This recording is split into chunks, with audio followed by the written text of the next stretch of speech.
Hey guys, welcome to the land of Wall Street Bets, the land with no limits where people loss a fortune and make a fortune in one call. Today we gonna see some insane posts from r/Wall Street Bets. Don't forget to subscribe and hit the bell icon if you want to see more.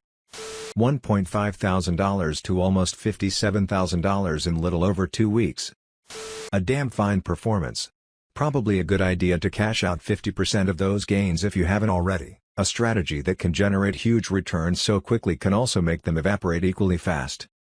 This is probably not the right place to ask this question, but I've just started browsing the subreddit and I don't think I can make a new post. I have an almost 17-year-old son who has an interest in the stock market. I'd like to set up an account for him to make some trades. I would fund it with a smallish amount, no more than $1,000. If he loses it all, we'll consider it the cost of the experience. If he makes anything, it's his. I don't know much at all about the stock market. I have mostly very conservative long-term investments that my FA handles, but would love to learn along with him myself. The kids' college funds and my retirement are funded and secure, so I'm not worried about risking our future or livelihood. Certainly not expecting him to accomplish anything like the OPE. Honestly, I'm mentally prepared for him to lose it all, lol, but we have some extra money in the budget and I thought this would make the forced homeschool experience a little more exciting. Which would be more than worth $1,000 to us right now. I guess I'm mostly asking you guys for some ideas to get him started. Stocks we should research? Would you suggest Robinhood? Just any advice for a young beginner and his middle-aged mom? Please give paper trading a try first. TDA offers paper trading for free, and you don't have to risk your $1,000 at all.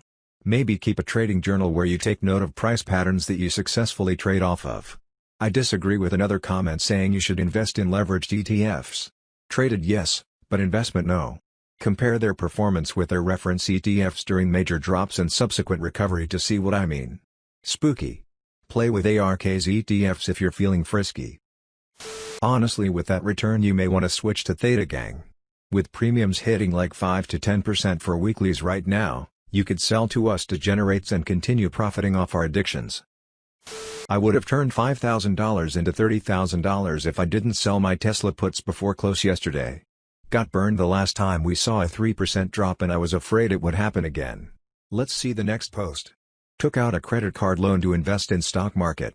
So, I just did it. My Discover Bank was offering a balance transfer of up to my credit limit, which is $19,400 at a 3% fee, and no interest until 12 months has passed and the balance hasn't been repaid. I took out a $5,000 loan with an upfront fee of $150 or 3%. I plan on investing this money into Apple, Tesla and QQQ with hopes that the return at the very least is 4% on that $5,000 to break, even on the loan after IRS takes their taxes on those gains within the following year. I anticipate getting much more than 4% return on that $5,000 within a year, which will effectively net me a profit. I'm new to investing and I believe this action is called investing on margin. I chose a $5,000 loan, because the monthly amount to pay it back within a year fits in my budget, and I can stomach losing that much money as opposed to going all out with my $19,400 credit limit, in which I can't afford to lose that. What do you think? There is absolutely no way this plan can fail. Credit cards love him, and investors hate him for this one simple trick. That's a great idea. Trading on a margin is the right way to start as a beginner. But if your limit is $19,400, why not using them all? Tesla is a great choice for this type of investment, nothing could possibly go wrong. Consider also Nikola, a safer option compared to Apple with more room for growth. More room to grow equals safer. Apple has already grown to be the biggest company, only place to go is down. Nikola is still a small company, which is like being in a perpetual dip. Obviously this means that you have to buy the dip. We make jokes about using loans for this type of stuff. But in seriousness it's a really bad idea. Too easy to go tits up and duck yourself into a debt-ridden orgasm with a bad credit score to boot. Keep your trading and your life-altering financials separate. Bro, he can declare bankruptcy easy, no problem. He's not ducked at all. It's not like taking out student loans and gambling with that. Credit cards? Who cares? Hey OP. I did this in March of 2009 during the financial crisis, except I already had $5,000. So I took out a $15,000 personal loan through USAA at around 4% interest and put all $20,000 on AIG. Within a month I had tripled my money. Everyone said I was an idiot all the way until I wasn't. Then everyone stopped talking. 10 years later when I tell the story people just think I was a genius. Don't listen to us, follow your gut. But, for the record, I think you're retarded. Here's the truth, if you were to invest in ETFs on loans that you can manage paying off the interest, assuming interest is in the low single digits, then it's not a bad idea. You're investing in the strongest stock market there is and has a 10% average annual return over a long period of time. This idea would work as long as you plan to hold these ETFs for years to decades, but there's one major issue with this idea. You're trying to buy ETFs near their ATHs during a recession. That is one of the worst times to be investing long-term. You should invest long-term once they cool down, or better yet, when they're tanking. Remember, the best time to buy is when no one wants to buy, and the best time to sell is when everyone wants to buy. It's not like SPYQQQ are going to zero, so investing in them, when they're like 50% down or something, is extremely good, great discount. In my personal opinion, I would wait to invest long-term until Warren Buffett starts to invest most of his capital, because he knows what he's doing.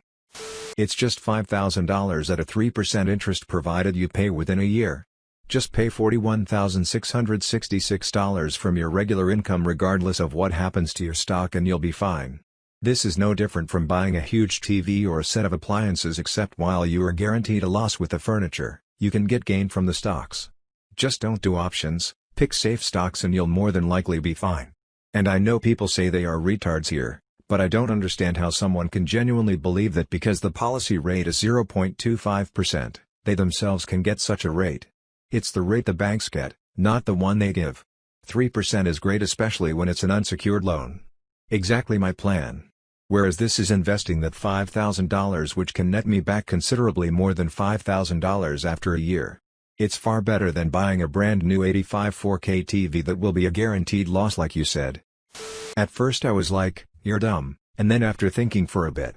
Considering the fact that you use the word budget in a sentence, you clearly have more marbles about you than the rest of the WSB community.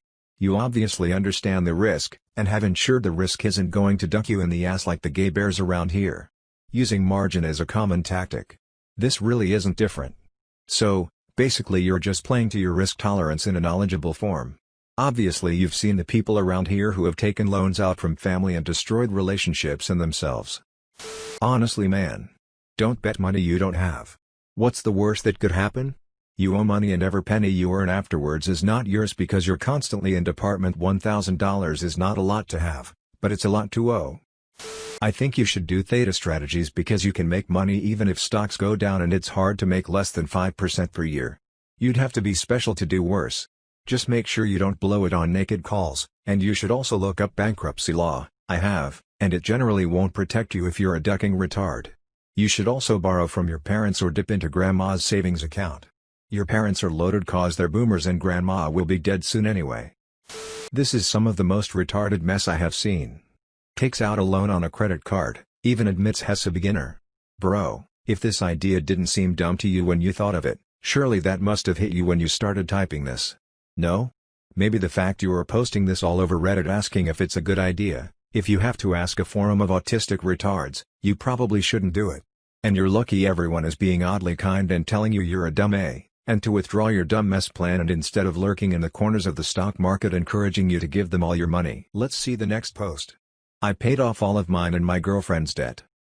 I've done well, $30,000 to $140,000, and I refuse to duck this up. My girlfriend has been working her ass off as a school teacher to pay down old credit cards. I asked her to look at her balance last night, took her phone, and paid the $12,000 off right there. We called the other one today and cleared that $7,000. Goodbye student loan, credit card debt, and yeah, even girlfriend's credit card debt. I still have plenty to play with, and at least now if I go the way of the other retards, I'll know I did something useful with the wins. I paid off $15,000 of my GF debt last year. We were together 8 years. She broke up with me mid-COVID. About 4 months after I paid the debt off. You should buy her some classes on managing money, or those credit cards will be right back at $12,000 before market open. Yeah, there are many problems with what OP did, and I'm honestly surprised at all the people here acting like it was good thing. It may have been a nice thing, but it wasn't good, and was more stupid than anything. You earn that money, and you are not married. Don't share income/finances with someone who isn't legally in your life, living with a parent/child, married, etc. She clearly has financial troubles if she can rack up $19,000 in CC debt. It's not like student loans or a mortgage. She's gonna rack that debt up all over again, and guess who she'll expect to pay for it? If you refuse to give her large sums of money, when she undoubtedly will request some in the future, she will get very angry and probably leave you. Good job, man. I did the same when I went from $5,000 to $100,000. Took out $20,000 to pay off all my debts, and then proceeded to lose about $60,000. I wasn't too bitter since I got rid of all my debt. I'm slowly making my way back, but it feels so nice to not have any of the debt lingering above your head. I give you maximum praise. Good man. I don't know about paying for the girl. That might create dependency later. I'd joke tastelessly to have her give the best sex of your life to you first, but that'd dishonor your success and demean her value as a teacher. I wish you much success and boing boing though. Thanks for watching the video. Don't forget to give your opinion in the comment box. Be sure to subscribe and hit the bell icon so that you'll never miss any video.